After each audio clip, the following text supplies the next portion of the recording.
Bismillahirrahmanirrahim. Alhamdulillah Rabbil Alamin. Allahumma salli wa sallim wa barik ala Sayyidina Muhammad al-Amin wa ala alihi wa sahbihi ajma'in ilmuddin. Qala al-musannifu, mengenal segala yang diharamkan. Hendaknya engkau mengenali segala yang diharamkan oleh Allah Subhanahu wa ta'ala agar dapat menjauhinya.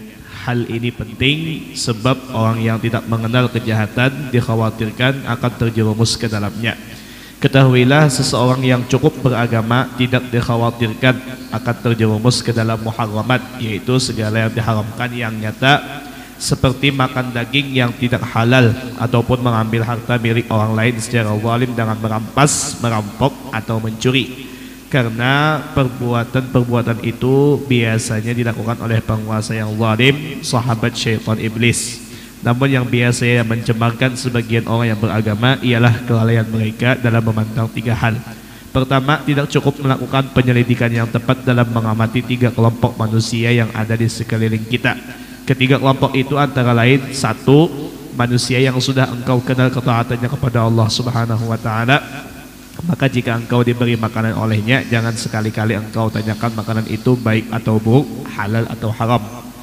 Dua, manusia yang tidak engkau kenal atau ketahui kebaikan dan kejahatan, maka jika engkau hendak berhubungan dengannya ataupun menerima hadiah darinya demi menjaga kewaraanmu, hendaknya engkau bertanya tentang dirinya dengan lemah lembut. Tetapi jika sekiranya pertanyaanmu menyinggung perasaannya, maka diam adalah tindakan paling tepat bagimu. Tiga, manusia yang telah engkau ketahui kezaliman dan keburukannya seperti makan barang riba, melampaui batas dalam masalah jual beli, dan tidak memperdulikan dari mana uang telah ia dapat. Orang seperti ini sedikit pun tidak patut engkau bermuamalah atau berhubungan dalam perdagangan dan lain sebagainya dengannya. Atau jika memang tidak dapat dihindari, selidiki terlebih dahulu dengan teliti sehingga engkau memperoleh keyakinan bahwa bagian itu termasuk harta yang halal. Dan jika engkau yakin bahwa harta yang dimilikinya haram didasari bukti-bukti yang nyata, maka berhentilah bermuamalah dengannya. Di samping itu, apabila sampai ke tanganmu sesuatu yang engkau ketahui atau sangka dengan tanda-tanda tertentu bahwa itu adalah haram atau syubhat, jangan ragu-ragu menolaknya walaupun benda itu datangnya dari orang yang paling saleh sekalipun. Bismillahirrahmanirrahim. Alhamdulillahil malikil akram, wa sallallahu wasallam ala abdihil mustafa sayyidina Muhammadin dil majdil afkham wa ala alihi wa sahbihi wa man sara ala sabilihi ala al-qadamil aqwam. Amma ba'du. Alhamdulillah, kita bersyukur kepada Allah atas nikmat yang diberikannya kepada kita sehingga malam hari ini kembali Allah mengumpulkan kita sama-sama di dalam menuntut ilmu agama. Mudah-mudahan Allah berikan keistiqamahan kepada kita dan semoga Allah Subhanahu wa ta'ala memberikan kepada kita keselamatan dunia wal akhirah. Amin ya rabbal alamin. Hadza berbicara masalah ma'rifatul haram, yaitu mengenali segala apa yang diharamkan oleh Allah Subhanahu wa ta'ala. Seseorang tidak akan pernah sanggup untuk meninggalkan sesuatu yang haram kecuali dengan mengenalinya terlebih dahulu. Mana yang haram, mana yang halal. Wa Rasul telah mengatakan, innal halal bayyin wa innal harama bayyin. Yang halal itu jelas, yang haram itu pun adalah jelas. Wa ma bainahuma umurun mushtabihat. Adapun antara keduanya itu adalah perkara yang mustabih, perkara yang syubhat. Dari karenanya disebutkan ma ubidallahu bi syai'in afdala minal fiqhi fid din.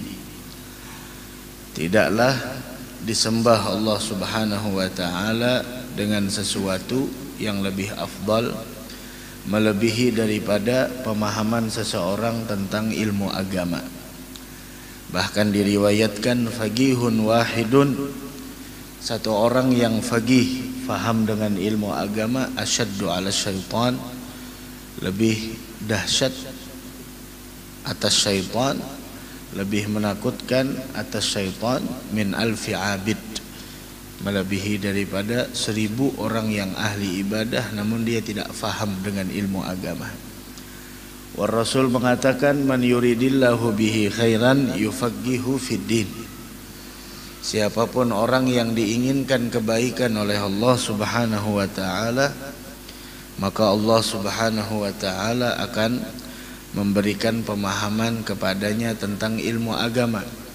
Pemahaman agama termasuk adalah mana yang halal dan mana yang haram. Dan agama Islam berdiri atas dasar ilmu dan pengetahuan. Maka sungguh tidak sepantasnya bagi seorang muslim bahwa dia menjauh dari cahaya ilmu. Akan tetapi sepantasnya dia mengambil bahagian dari warisan Nabi besar Muhammad sallallahu alaihi wasallam yang dia ambil ilmu tersebut dari para ulama. Karena ulama adalah warathatul anbiya, karena ulama adalah pewaris para nabi.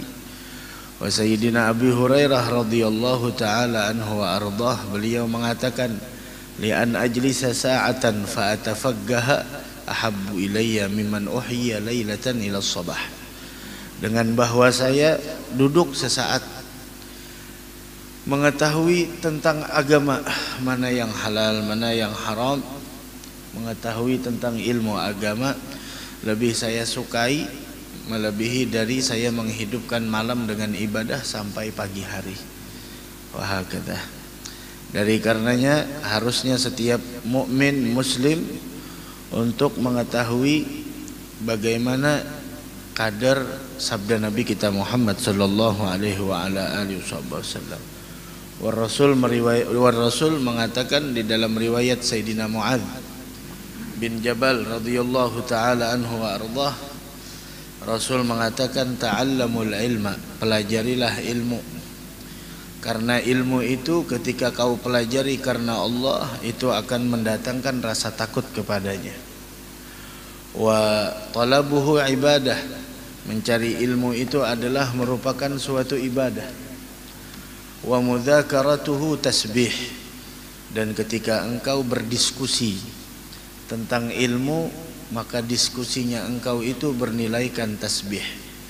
Wal bahtha anhu jihadun, dan meneliti tentang ilmu itu merupakan pahalanya sama seperti jihad. Wa badlahu li ahlihi gurbah, dan bagi orang yang punya ilmu, mengorbankan ilmu tersebut adalah merupakan sarana untuk mendekatkan diri kepada Allah. Wa ta'limahu liman la ya'lamuhu sadaqah, mengajarkan ilmu bagi orang yang tidak mengetahui akan ilmu tersebut bernilaikan sedekah. Karena itu adalah wadah untuk kita mengetahui mana yang halal dan mana yang haram. Wahakadzah. Dari karenanya bagaimana kedudukan para ulama, orang yang mempunyai ilmu pengetahuan agama, bahwasanya disabdakan oleh Nabi kita Muhammad sallallahu alaihi wasallam, yashfa'u yaumal qiyamah thalathah. Besok ada 3 golongan orang yang akan memberikan syafaat.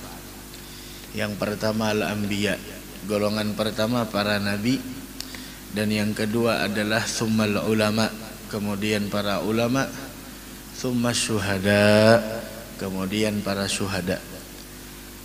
Dan mudah-mudahan kita dapat syafaat mereka insyaallah. Wal Imam Al-Ghazali, beliau mengatakan setelah mendengar riwayat hadis tersebut, fa'azim bimartabatin hiya talin nubuwata wa fawqa syahadah ma'a ma warada fi fadli syahadah. Alangkah agungnya martabat yang datang setelah pangkat kenabian, yaitu ulama. Dan alangkah agungnya martabat yang datang setelah kenabian dan di atas para syuhada. Padahal bagaimana keistimewaan orang yang wafat dalam keadaan syahid. Ada menunjukkan bahwasanya para ulama lebih afdal daripada para syuhada. La ilaha illallah. Naam. Ada dikatakan oleh Sayyidina Ali bin Abi Thalib, kafa bil ilmi syarafan, cukuplah ilmu itu mendapatkan kemuliaan, ayyadda'iyahu man la yuhsinuhu, bahwa seseorang apabila dipanggil guru, Masya Allah, senangnya luar biasa, padahal dia jauh dari kata-kata guru. Wah, cukuplah kemuliaan ilmu apabila seseorang mengakui padahal dia bukan min ahli, bukan dari ahlinya. Wahakadha. Seseorang tidak akan pernah mampu meninggalkan sesuatu yang haram sebelum dia mengetahuinya, mana yang halal dan mana yang haram. Maka dari karenanya kita harus menuntut ilmu agama. Hendaknya engkau, kata Al-Imam Al-Haddad, bima'rifati jami'i ma haramallahu alaika litajtanibahu fa inna man la ya'rifu syarr yaga'a fihi. Maka haruslah engkau mengenal seluruh apa yang diharamkan oleh Allah agar engkau meninggalkannya. Karena orang yang tidak mengenal keburukan, dia akan terjerumus di dalamnya. Siapapun yang tidak mengenal ada lubang di hadapannya, dia akan terjerumus di dalam lubang tersebut.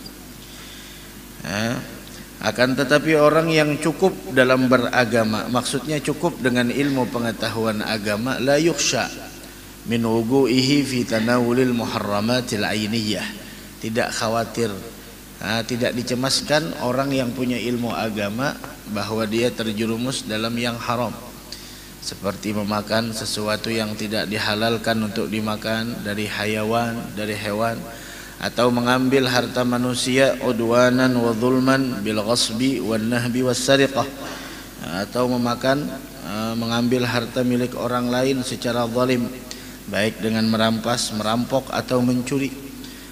Karena semua itu fa inna dzalika innama yasduru ghalibun min jabbarin anid aw syaitanin marid.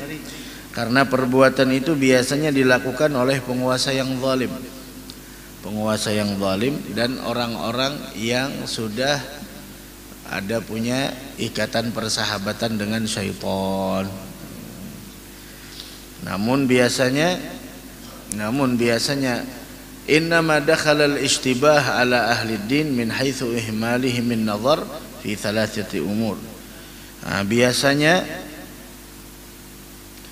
seseorang itu masuk di dalam al-ishtibah. Apa itu al-ishtibah? Yaitu kesamaran, apakah ini halal ataukah ini haram. Biasanya itu dikarenakan kelalaian mereka dalam memandang tiga hal. Nah, ini yang harus kita perhatikan. Tiga hal ini harus kita perhatikan, harus kita pandang.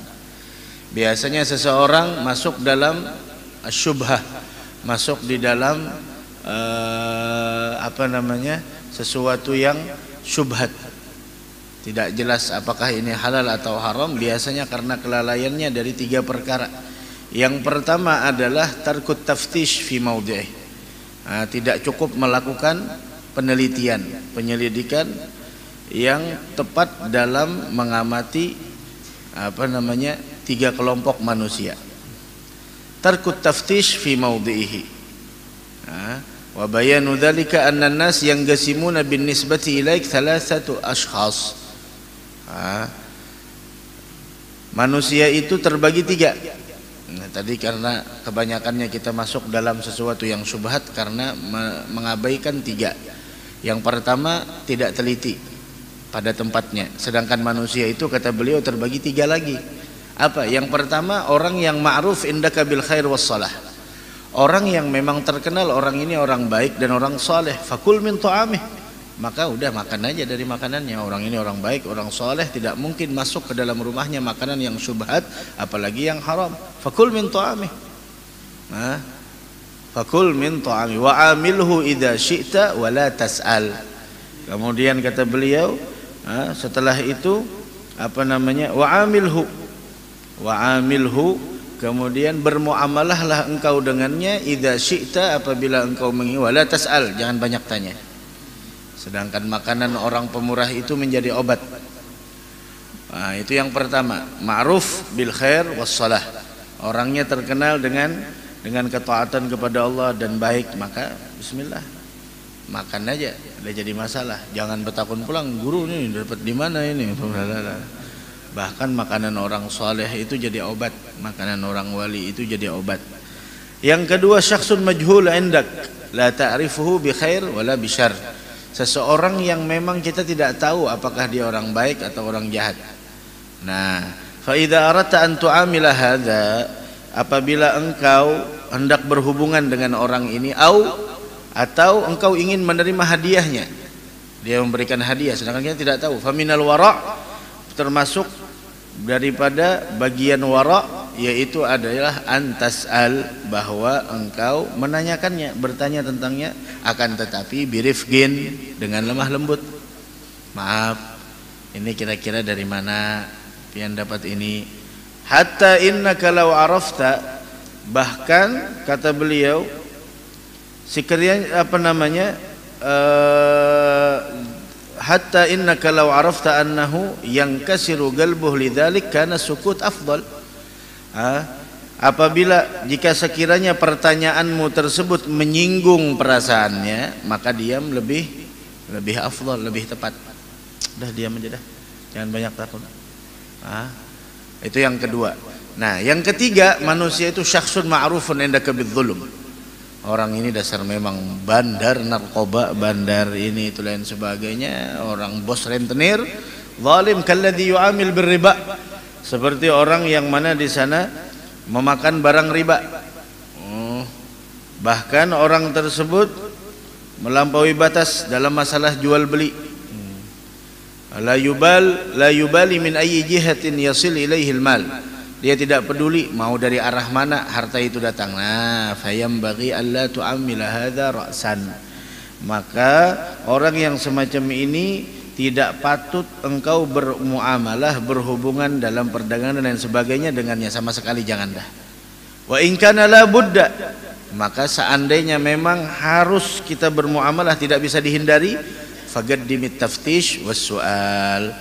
Selidiki terlebih dahulu, teliti, sehingga engkau memperoleh keyakinan bahwa bagian itu termasuk harta yang halal. Hatta hadza kulluhu minal wara' hatta ta'lama anna al-halal fi yadihi nadirun aziz. Fa inda dzalika yajibu 'alaika al-ihtiraz. Sampai engkau mengetahui bahwasanya engkau mendapatkan yang halal dari kepemilikannya. Karena yang halal di dalam kepemilikannya itu sangat jarang. Nah, itu tiga. Wa idza wasalat ilaika ainun ta'lam aw tadhun bi alamatin zahiratin annaha haram aw syubhah. Apabila sampai kepada engkau bahwasanya suatu barang tersebut yakin atau prasangka engkau 75% dengan tanda yang nampak bahwasanya itu haram atau syubhat, maka fala tatawaqqaf an raddiha, jangan ragu-ragu dalam menolaknya. Wa in wasalat ilaika ala yadi aslahis salihin, meskipun sampai kepada engkau di tangan orang yang paling soleh sekalipun, jangan. Kalau sudah memang tandanya ada memang ini adalah haram dan lain sebagainya, maka akan tetapi beda lagi muamalah kita dengan orang yang ahlillah, orang yang dekat dengan Allah. Ada orang yang dekat dengan Allah, ada kalau dia apa-apai. Ada pernah seorang ketika berjalan di hutan melihat seekor kambing disembelih sama beliau. Muridnya bingung mau menanyakan seperti apa nih. Kambing orang disembelih sama beliau, sembelih, dibakar, kata beliau makan ya Allah bismillah. Ini orang yang ahlillah, beda lagi orang yang ahlil batin. Orang yang ahlil batin makan, ya udah makan dah, makan. Setelah selesai, baru tidak lama kemudian datang orang membawa seutas pedang dan tombak. Melihat keberadaan Habib tersebut, ya Habib, ya Syekh, Masya Allah. Kata beliau, ente mau kemana? Habib, saya mau nyari kambing saya. Kambing saya lepas dari kandangnya. Lah, emang kenapa? Yaitu kambing saya niatkan untuk saya kasihkan ke antum. Itu kambing yang lepas saya cari ke hutan, itu sebenarnya kambing saya niatkan untuk memberikan hadiah ke antum, tapi lepas Bib. Kata Habibnya, udah jangan dicari, udah kami makan semuanya. Karena mereka itu orang yang ahlilah beda lagi. Nah, beda lagi. Karena mereka tidak memakan suatu makanan kecuali mereka mengetahui itu halal atau haram. Seperti itu. Ada beda lagi. Kita ayam orang sembelih langsung timbul langsung di penjara orang mbah itu. Ayo, bismillah baca setelahnya. Kedua, di antara kelalaian sebagian orang yang beragama ialah kurang berhati-hati terhadap cara-cara bermuamalah yang batil atau tidak disukai dalam agama. Maka dari itu, janganlah engkau berjual beli kecuali dengan tata cara yang diperbolehkan oleh syarak. Selain yang bersangkutan dengan benda-benda yang tidak berharga yang dimaafkan menurut syariah. Hindarilah segala bentuk penipuan, kebohongan dan sumpah dalam hal perdagangan. Jangan pula merahasiakan cacat yang tersembunyi dalam barang daganganmu yang seandainya diketahui oleh pembeli, niscaya ia tidak akan membelinya dengan harga yang disetujuinya. Nah, itu yang kedua yang kebanyakannya lalai para ahli din, yaitu kelalaian sebab kurang berhati-hati terhadap cara bermuamalah. Nah, kurang berhati-hati cara bermuamalah yang batil atau cara muamalah yang tidak disukai oleh agama. Begitu. Maka dari itu janganlah engkau, kata beliau, berjual beli kecuali dengan tata cara yang diperbolehkan oleh syarak. Maka dari karenanya harus punya ilmu dulu sebelum bertransaksi. Antajtaniba jami'al buyu'il fasidah al makruhah, jauhi transaksi jual beli yang fasid, yang tidak benar menurut agama, yang dibenci. Wala tabi' wala tashtari, janganlah engkau berjual beli kecuali dengan tata cara yang diperbolehkan oleh syarak. Wala ba'sa bil mu'atah, maka dari karenanya wala tabi' wala tashtari illa bi sighatin sahihah, yang ba'akad jual tukar. Nah, kita dilajari oleh almarhum Mbah Guru sekumpul untuk berhati-hati. Tukarlah, jual. Ya itu. Maka biasanya haul-haul di Jawa buahannya tahu mana buahan Banjar melalui bata tukar aja. Tukarlah aja. Bingung orang tukar apa tukar. Nah, saya beli, ya saya jual. Nah, mereka tahu mana yang orang Banjar. Nah, itu kita diajarkan seperti itu oleh almarhum Abah Guru Sekumpul. Wala ba'sa bil mu'atah. Ada namanya mu'atah. Apa itu mu'atah? Yaitu mu'atah itu bababarian aja. Kada perlu sirat bai'ul mu'atah. Selain yang bersangkutan dengan benda-benda yang tidak berharga.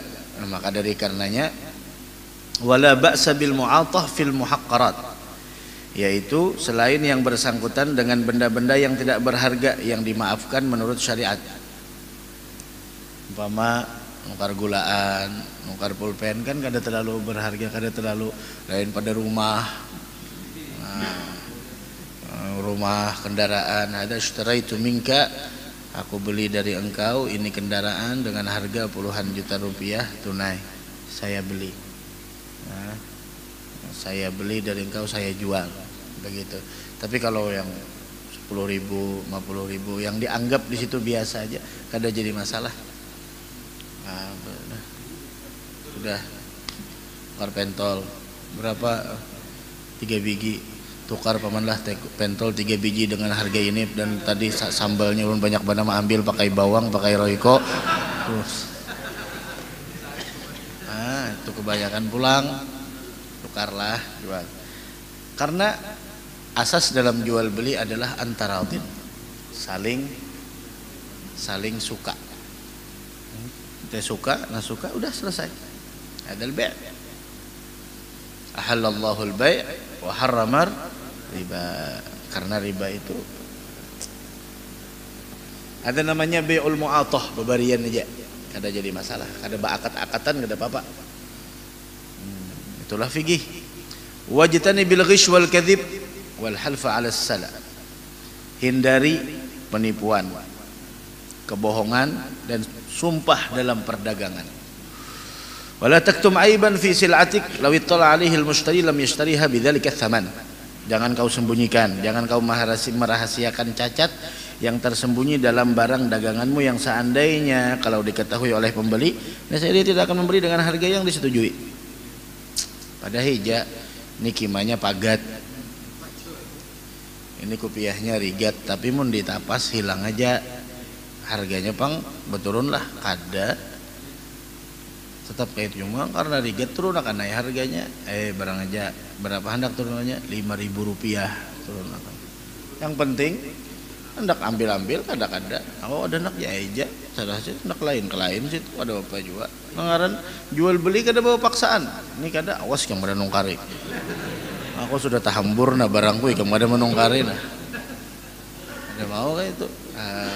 Itu. Nah, seperti itu. Ayo terus baca. Hindarilah sejauh-jauhnya segala macam muamalah dengan riba. Ada riba, termasuk orang yang meninggal dalam keadaan su'ul khatimah kalau bermuamalah riba. La ilaha illallah. Ayo. Sebab riba tergolong dalam dosa-dosa yang paling besar. Dosa besar riba, minal kabair.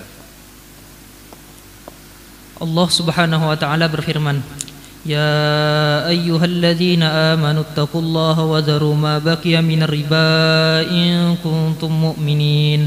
Fa in lam taf'alu fa'dhanu biharbin minallahi wa rasulih."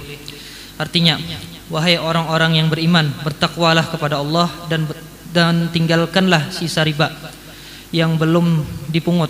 Jika kamu orang-orang yang beriman, maka jika kamu tidak melaksanakannya, ketahuilah. Salah nada membacanya. Orang di rumah kada paham jadinya membacanya. Salah nada ya. Coba ulang bujur-bujur membacanya. Artinya, wahai orang-orang yang beriman, bertakwalah kepada Allah dan tinggalkanlah sisa riba yang belum dipungut. Jika kamu orang-orang yang beriman. Nah, salah nada Allah. Jika kamu orang-orang yang beriman, kayak itu turun nadanya. Jangan jika kamu orang-orang yang beriman. Dan jika tidak, ada mau kayak itu. Biar kayak apa aja kemana aja kan bawa udah pendapat kayak itu tuh. Jadi siwah jadinya. Jika kamu orang-orang yang beriman. Artinya menikah bujur-bujur beriman, tinggalkan riba. Kan kayak itu. Paham lah. Ayo sekali lagi baca. Wahai orang-orang yang beriman, bertakwalah kepada Allah dan tinggalkanlah sisa riba yang belum dipungut. Jika kamu orang-orang yang beriman, ya Allah. Jika kamu orang-orang yang beriman, paham lah. Kamu paham lah maksud aku paham dulu lah. Nah, nadanya aja, bujur nadanya, cuma nada itu yang mulah kada rasuk. Besair aja mun nadanya kada pas abut penampakan.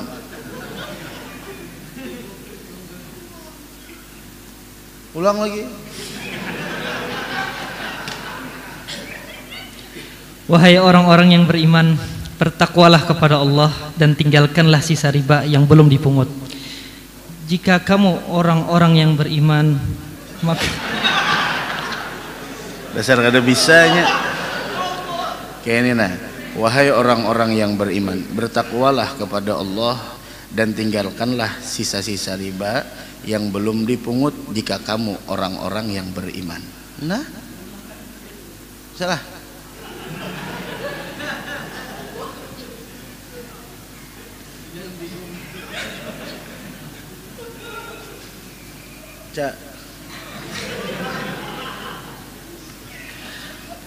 Wahai orang-orang yang beriman, bertakwalah kepada Allah dan tinggalkanlah sisa riba yang belum dipungut.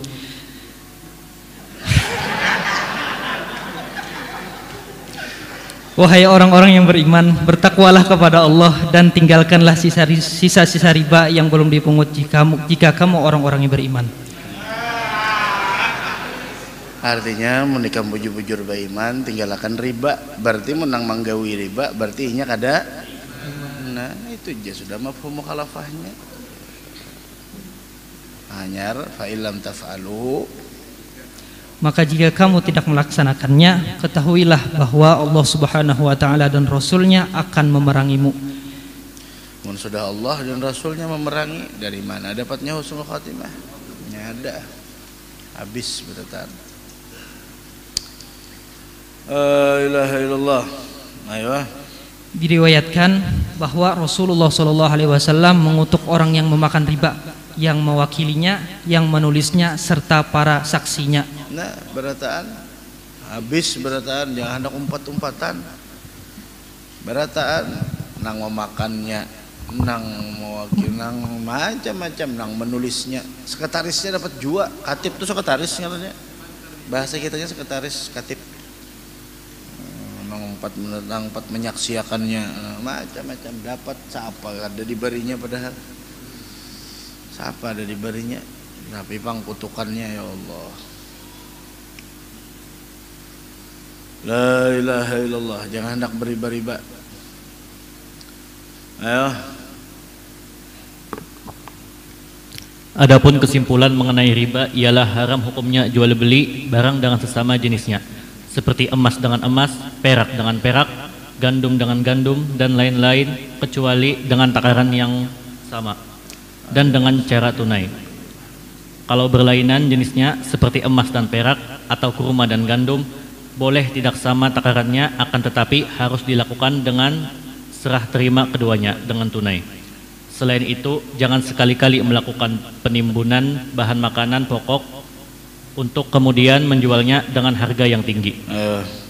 Kesimpulan mengenai riba ialah yaitu haram hukumnya jual beli barang dengan sesama jenisnya, seperti emas dengan emas, perak dengan perak,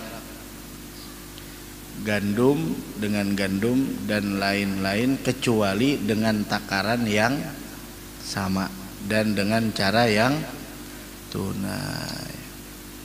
Kalau berlainan jenis, emas lawan perak atau kurma dengan gandum, boleh tidak sama takarannya, akan tetapi harus dilakukan dengan serah terima keduanya dengan kada boleh dikainakan karena harganya turun naik. Selain itu, jangan sekali-kali melakukan penimbunan bahan. Bahan apa? Bahan makanan pokok. Makanan pokok. Nya tahu pacangan ngalih kenanya musim penceklek, ditimbunnya, limbah ditimbun, pas orang perlu jualnya hantaknya lagi, angkatnya harga. Wah, sugih benar dalam sidin. Ketiga, berfoya-foya dalam berbagai syahwat duniawi serta membebaskan diri menikmati berbagai makanan lezat-lezat sehingga mendatangkan kesulitan dalam berpegang pada sikap wara. Ada kada kawa orang wara mun nyenang foya-foya hidup. Ini adalah hidup yang mubadzir. Innal mubadzirina kanu ikhwana syayatin wa kana syaitanu li rabbih kafura. Baca. Ini adalah hidup yang mubazir, sedangkan sesuatu yang halal tidak sejalan dengan kemubaziran. Baca setelahnya.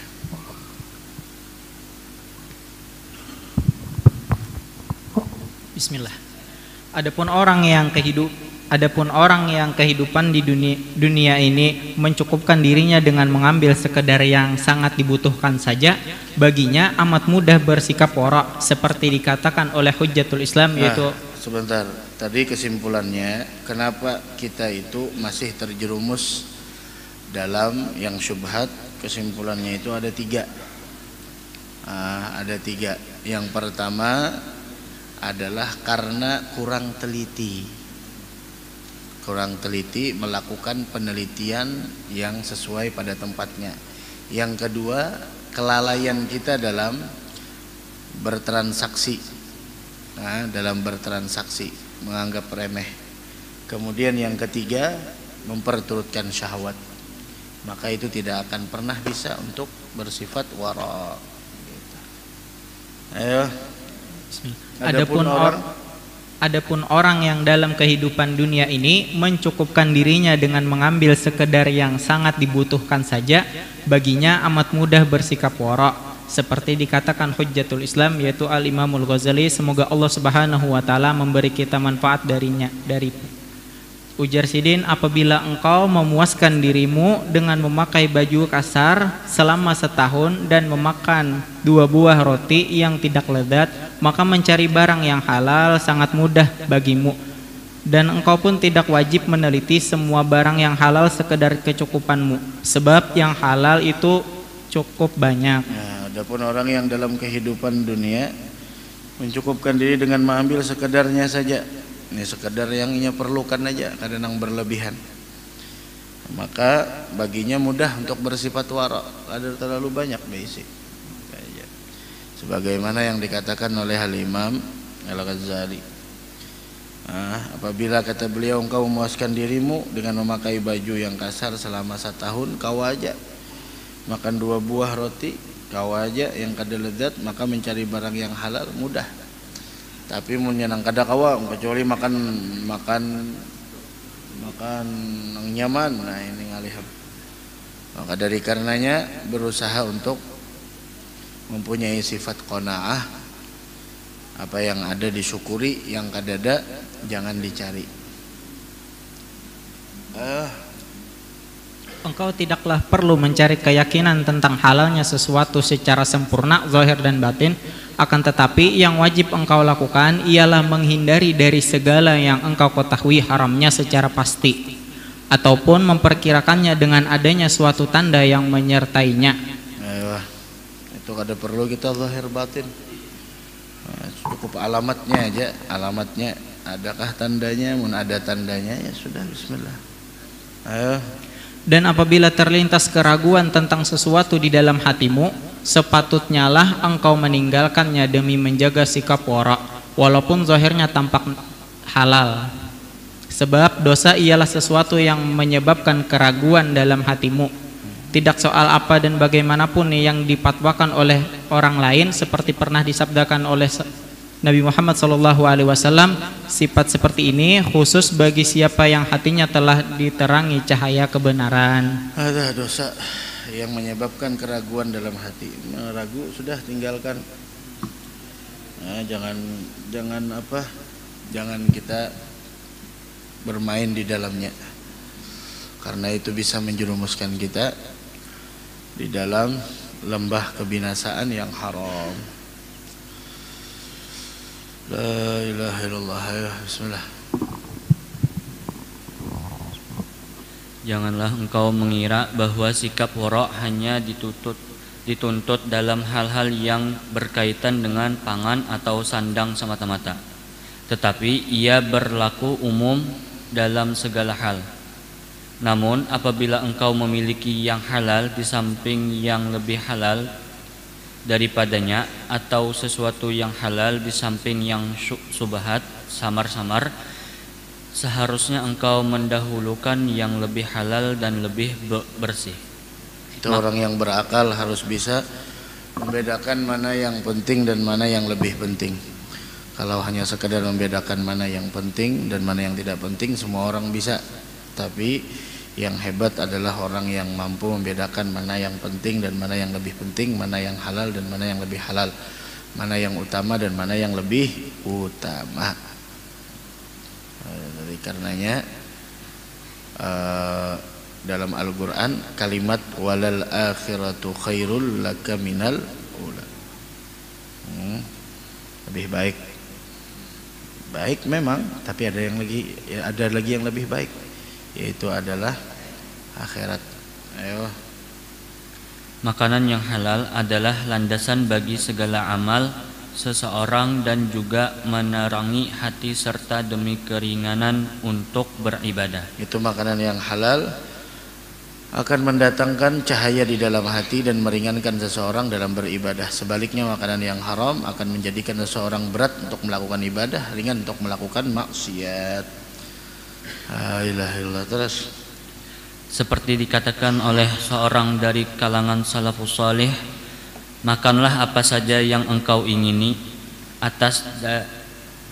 Atas dasar itulah ilmumu yang dinilai, amalmu yang dinilai.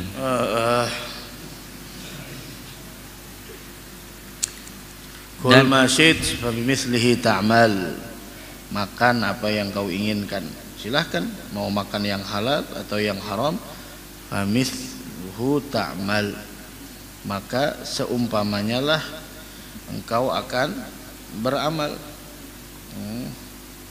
Atas dasar itulah amalmu yang dinilai. Kalau dia memakan yang halal yang diridhai Allah, dia akan beramal amalan yang diridhai oleh Allah. Sebaliknya begitu.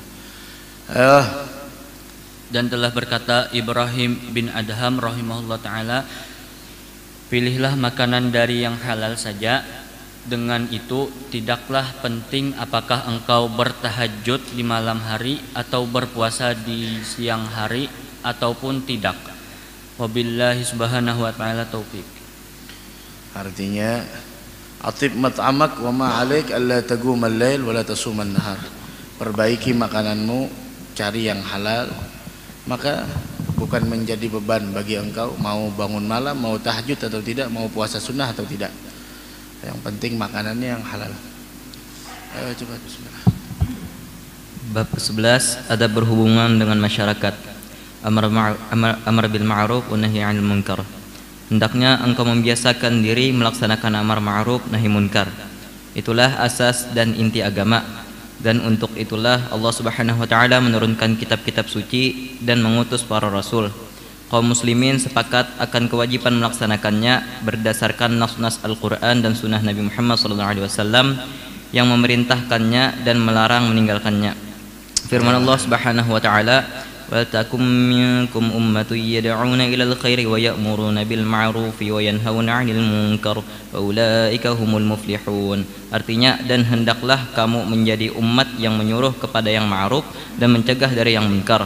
Merekalah orang-orang yang beruntung. Nah, inilah cara bermasyarakat, harus ada amar ma'ruf nahi munkar. Jangan bisi pandangan nyainya sorong-sorong. Biarnya nyainya sorong-sorong gitu. Mana amar ma'ruf nahi mungkarnya?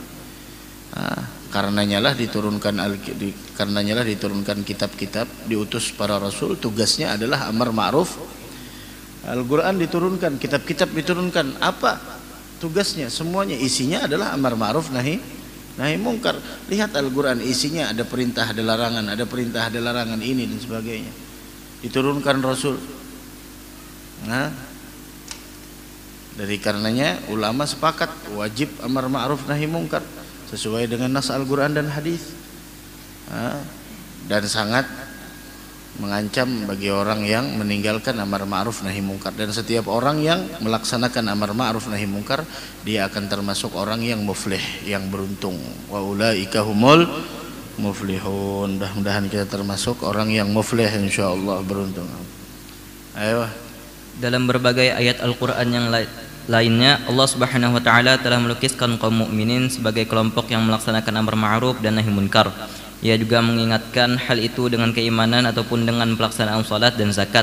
Firman Allah Subhanahu wa taala, "Lu'inal ladzina kafaru min bani Israil 'ala lisani Daud wa Isa ibn Maryam, dzalika bima 'asaw wa kanu ya'tadun. Kanu la yatanahawna 'an munkarin fa'aluhu wa labi'sa ma kanu yaf'alun." Artinya, dilaknat orang-orang yang kafir dari Bani Israel dengan lisan Daud dan Isa putra Maryam. Yang demikian itu disebabkan mereka durhaka dan selalu melampaui batas. Mereka satu sama lainnya selalu tidak melarang tindakan kemungkaran yang mereka kerjakan. Sesungguhnya amat buruklah apa yang selalu mereka perbuat itu. Ada laknat diturunkan karena membiarkan sebuah kemungkaran. Karena membiarkan sebuah kemungkaran sehingga diturunkan sebuah laknat. La ilaha illallah. Hati-hati, jangan disepelekan amar ma'ruf nahi mungkar. Orang beranggapan amar ma'ruf nahi mungkar itu tugasnya para ulama. Lah, bukan tugas para ulama. Setiap orang yang menjadi umat Nabi Muhammad sallallahu alaihi wasallam, kuntu khaira ummatin kuntum khaira ummatin ukhrijat linnas ta'muruna bil ma'rufi wa tanhauna 'anil munkar. Nah, itu tugasnya umatnya Nabi Muhammad adalah amar ma'ruf nahi munkar. Ada Allah pernah mewahyukan kepada Nabi Yusha bin Nun. Nabi Yusha bin Nun. Kata Allah, inni muhlikun min qaumika 40,000 min khiyarihim 60,000 min syirarihim. Saya akan memusnahkan, membinasakan 40,000 orang yang baik di antara kaummu dan 60,000 dari orang yang ahli maksiat. Bala turun merata, 40,000 yang kena dari orang akhyar. Asyrar 60,000, 100,000. Nabi Yusha bin Nun mengatakan, "Gala ma balul akhyar ya Rabb?" Apa kesalahan orang yang baik sehingga mereka juga ditimpakan sebuah musibah, terkena imbasnya? Kenapa? Innahum la yaghdabuna li ghadabi. Alasannya cuma satu, dia tidak pernah marah karena marahnya aku. Perbuatan, tindakan, sebuah tindakan yang membuat Allah marah, kenapa kita tidak ngambil hati? Tidak ada kecemburuan. Fakanu yu'akilunahum yusyaribunahum. Ikut makan, minum dengan mereka. Paham kata. Ayo. Dan firman-Nya lagi, wattaqu fitnatan la tusibanna alladhina zalamu minkum khassatan wa'lamu annallaha syadidul 'iqab. Artinya, dan peliharalah dirimu dari siksaan yang tidak khusus menimpa orang-orang yang zalim saja di antara kamu, dan ketahuilah bahwasanya Allah Subhanahu wa taala amat keras siksaannya. Dan telah harus diperhatikan, pelihara dirimu dari siksaan yang tidak khusus menimpa orang-orang yang zalim saja. Ada orang yang zalim aja memang dapat berataan, karena jadinya umurnya berdiaman seberataan. Itu juga mau urusi orang bener aja, urusi diri kamu aja dulu aja. Nah, itu banyak orang itu ini kalau aduh sama urusi orang, ya urusi diri kamu aja dulu. Wah, ini bahaya orang kayak ini. Ada harapan. Baca setelahnya. Dan telah bersabda Rasulullah SAW, "Man ra'a minkum munkaran falyughayyirhu biyadihi, fa illam yastati' fa bilisanihi, fa illam yastati' fa biqalbihi, wa dzalika adhaful iman." Rawahu Muslim. Artinya, barang siapa di antara kamu melihat kemungkaran, hendaknya ia cegah dengan kekuasaannya. Jika tidak mampu, maka dengan lisannya, dan jika ia pun tidak mampu, maka dengan hatinya, yakni dengan membenci perbuatan itu, dan itulah selemah-lemah iman. Dan sabda Nabi Muhammad SAW lagi, "Walladzi nafsi biyadihi la ta'murunna bil ma'ruf wa la tanhunna 'anil munkar aw la yushikanna Allah ay yab'atha 'alaikum 'iqaba minhu thumma tad'unahu fala yastajib lakum." Rawahu Tirmidzi. Artinya, demi Allah Subhanahu wa taala yang jiwaku berada di tangannya, hendaknya kamu sekalian memerintahkan kebaikan dan mencegah kemungkaran, atau jika tidak, niscaya Allah Subhanahu wa taala akan menjatuhkan hukuman atas kamu, kemudian kamu berdoa kepadanya, lalu dia tidak mengabulkannya. Ada paling minimal derajat seorang yang beriman membenci kemaksiatan, membenci kemungkaran. Kalau tidak bisa merubahnya dengan kekuasaan atau dengan lisan, karena dia bukan daripada ahlinya, setidaknya adalah membenci kemaksiatan tersebut, paling minimal. Dan itu adalah menunjukkan iman yang paling lemah seperti itu. Ayo. Dan sabda Nabi Muhammad SAW lagi, "Laisa minna man lam yarhamu saghirana wa lam yuwaqqir kabirana wa ya'muru bil ma'ruf wa yanha 'anil munkar." Rawahu Imam Ahmad. Artinya, bukanlah termasuk dari golongan kami orang yang tidak mengasihi yang lebih muda dan tidak menghormati yang lebih dewasa, serta tidak beramar ma'ruf dan nahi munkar. Itulah ajaran Nabi kita Muhammad SAW, yang muda menghormati yang tua menghargai yang muda. Mudah-mudahan kita bertahan panjang umur, sehat afiah. Hadratin Nabi, Al-Fatihah.